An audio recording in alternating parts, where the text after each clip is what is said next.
Olá, esse é o Genipapo, um podcast sobre ciência, tecnologia e engenharia de alimentos.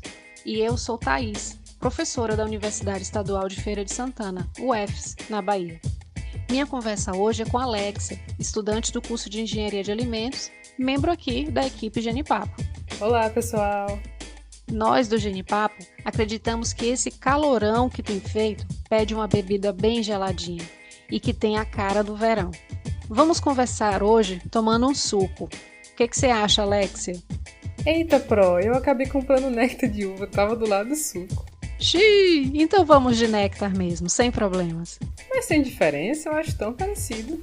Bom, apesar de estarem bem próximos na prateleira do mercado, tem diferença sim, viu? Acho importante abordar aqui. Talvez nosso ouvinte tenha interesse em saber. Então, ambos são bebidas, ou seja, produtos líquidos de origem vegetal industrializados para consumo humano. No entanto, seu processo de fabricação e formulação, como consta no rótulo, são distintos. Bom, falamos de rótulo no episódio 5, aqui no Genipapo. Então, dona Alexia, no rótulo da nossa bebida tem escrito o quê? Néctar misto de uva e maçã. Vixe, é mesmo, né? Não tem escrito suco de uva, apesar de ter uma foto de uva na embalagem. Mas temos que lembrar que por trás dos alimentos industrializados há um mundo de regulamentações, por instruções normativas, decretos e afins. Então, em termos simples, suco é o que se extrai de frutas e vegetais sem adicionar nem tirar água ou açúcar, a menos que venham escritos na embalagem essas alterações. Daí nós podemos encontrar vários tipos de suco no mercado. Integral, concentrado, gaseificado, tem até suco tropical. Citando alguns exemplos, podemos falar do suco integral, que não é concentrado, não é diluído e nem adoçado. Se for utilizado algum tipo de aditivo conservante, ele passa a ser classificado no rótulo como suco conservado. Tem também o suco concentrado. Eu posso citar como exemplo aquele que vem na garrafa e traz no rótulo algumas instruções de como diluir para consumir o produto. Concentrar um suco quer dizer que nós removemos água da polpa, deixando ele mais viscoso e mais encorpado. Isso facilita a conservação e até o transporte, já que ele passa a ter menos volume. Daí, quando nós diluímos com água até a concentração original de quando foi extraído da fruta, estamos reconstituindo o suco. Também fazemos isso com leite em pó. Muitos alimentos com sabor de fruta utilizam suco concentrado em sua composição. E você pode perceber isso lendo os ingredientes do rótulo. Alguns néctares, sucos e refrescos utilizam a combinação de fruta para atingir características desejadas. Por exemplo, a maçã, que é muito utilizada para adoçar, eliminando ou reduzindo a necessidade da adição de açúcares. Então, quando são combinadas mais de uma fruta, deve vir escrito misto na embalagem, e seguidos pelos nomes das frutas utilizadas. É mesmo, né, Pro? O néctar que eu comprei era misto de uva e maçã. E eu falei também do suco tropical. Para entender do que se trata, pensemos assim. Dá para tomar suco de maracujá puro? Talvez até dê, mas eu prefiro não arriscar. Em casos de suco desse tipo, com frutas tropicais, é permitida a adição de açúcar e água, podendo ser comercializado pronto para beber. É o caso do suco tropical de maracujá, o suco tropical de caju, o suco tropical de tangerina. Exatamente, Alexia. Dentre todas estas modalidades, percebemos que a principal característica do suco é o teor de polpa e a não utilização de aromatizantes e corantes artificiais. Já o néctar que você comprou não tem 100% de suco de uva. Aqui no Brasil, quem padroniza isso é o Ministério da Agricultura. E segundo a Instrução Normativa número 19 de 2013, os néctares têm um percentual de suco de fruta de 20 a 30%. Mas, em especial no caso de uva e laranja, os valores devem ser superiores a 50%. Isso acontece desde 2016. Então, além do suco de uma fruta ou mais, no caso do néctar misto, a composição pode conter água, açúcar, aromatizantes e acidulantes. Trazendo para o nosso cotidiano, vamos citar um exemplo. Num copo de 200 ml de néctar, entre 40 e 60 ml são de suco de fruta. E para os néctares de uva e laranja, no mesmo copo de 200 ml, pelo menos 100 ml são de suco de fruta. Há também a classe dos refrescos e refrigerantes. Ambos têm quantidades bem menores de suco de fruta, sendo necessário o uso de aromatizantes e corantes para agregar as propriedades organolépticas. Só que o refresco não tem gás. As normas determinam o teor mínimo de suco de acordo com a intensidade da fruta. No caso do refresco sabor limão, o mínimo é de 5%, já o de laranja, 30%. Eu acho pertinente explicar por que industrializar sucos. Por que tantas variações no mercado? No podcast 3, a professora Elia e Léo bateram um papo sobre industrialização dos alimentos e falaram sobre a possibilidade de aumentar a vida útil de um alimento, facilitar a distribuição sem maiores danos, facilitar o consumo, reduzir as perdas de frutas. Também podemos citar a segurança sanitária, já que há um controle de qualidade durante o processo. E também nós temos uma grande variação quanto às bebidas que são fornecidas. Sabe, porque normalmente se tratam de dois fatores: o custo do produto e a aceitação do consumidor. O atributo menos levado a sério por ele é a qualidade nutricional. O consumidor brasileiro tem apreço por consumir alimentos adoçados e, segundo o Instituto Brasileiro de Geografia e Estatística, o IBGE, isso independe da região do país ou da renda. E nas minhas pesquisas, eu li um estudo feito com adolescentes no ensino médio, em que 91% deles consumiam refrigerante pelo menos uma vez por semana. Daí, como normalmente a indústria disponibiliza para o consumidor o que ele quer comprar, o açúcar é um ingrediente comum entre as bebidas. Na categoria dos néctares, os gastos com insumos são menores do que os da produção de suco de fruta, resultando em um produto mais barato e menos rico nutricionalmente. O mesmo se aplica para os refrescos e refrigerantes. Com menos fruta, que é uma matéria-prima custosa, e mais outros ingredientes, como acidulante, aromatizante, os preços são muito diferentes se comparados a sucos integrais. Que tal a gente falar da fábrica agora, né? Vocês estão carecas de saber como se prepara suco de fruta em casa. Mas e na indústria? Como será que isso acontece? Bom, o processo é dividido em algumas etapas. Vamos simplificar. Recebemos as frutas, selecionamos, descartando os que estão ruins, em seguida higienizamos. Daí, nós extraímos o suco, só que talvez ele fique turvo ou viscoso, e se for necessário, há uma etapa também chamada clarificação. Indo contra a lógica da palavra, não quer dizer que o suco vai ficar mais claro, mas se tratam de técnicas que deixam o suco bem menos turvo e pronto para ser filtrado. No mercado, podemos citar o suco de maçã, que é comercializado clarificado, mas também encontramos dele sem clarificar.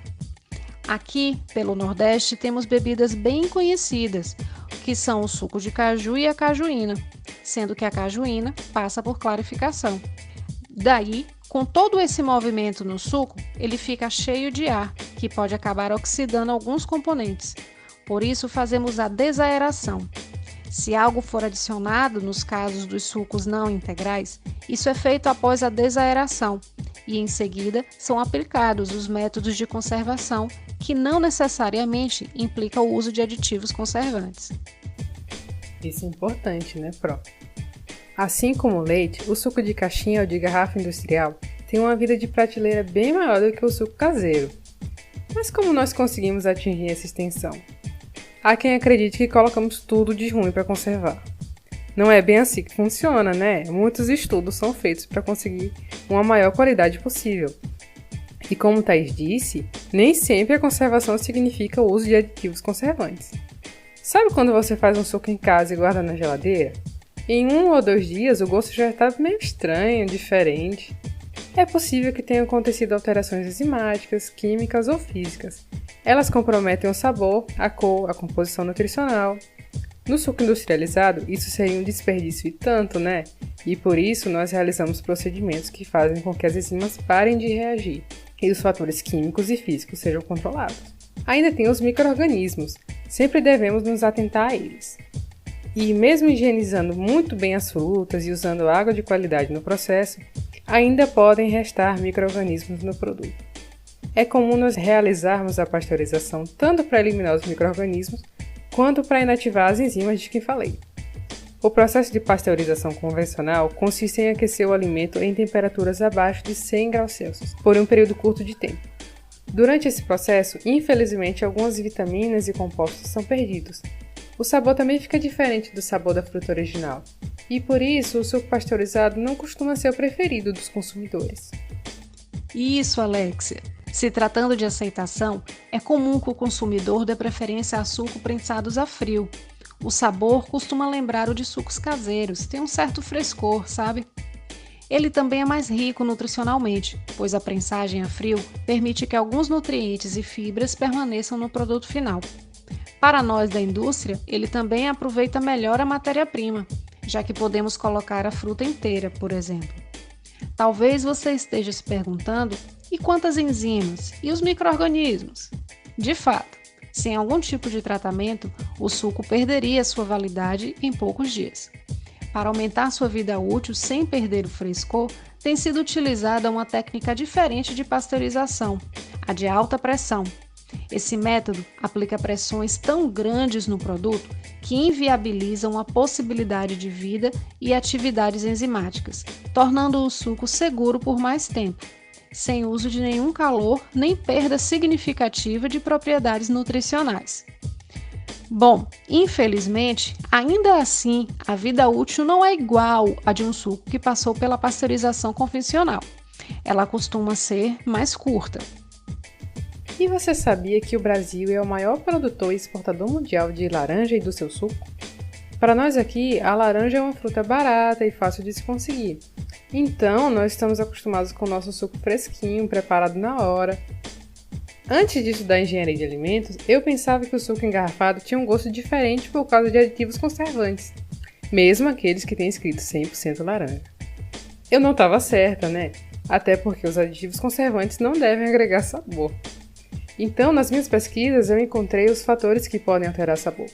E são basicamente tudo nessa vida, pois os sucos cítricos são muito sensíveis e sofrem alterações por causa da composição do ar, por causa da temperatura, por causa da luz, das enzimas, dos micro-organismos.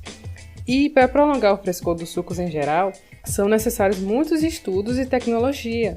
Não se trata de colocar um conservante e voilá, simples assim.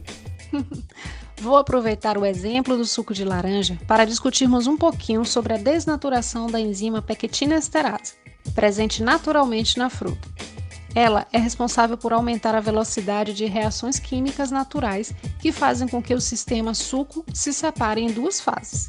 Uma mais clara, que parece um suco aguado demais, e uma turva, que contém lipídios, proteínas, celuloses, etc. Com certeza, o consumidor não quer adquirir um suco desse jeito. Então, muitas vezes, essa enzima é inativada através do aquecimento, que deve ser realizado com muita atenção, pois temperaturas muito altas podem conferir sabores desagradáveis ao suco.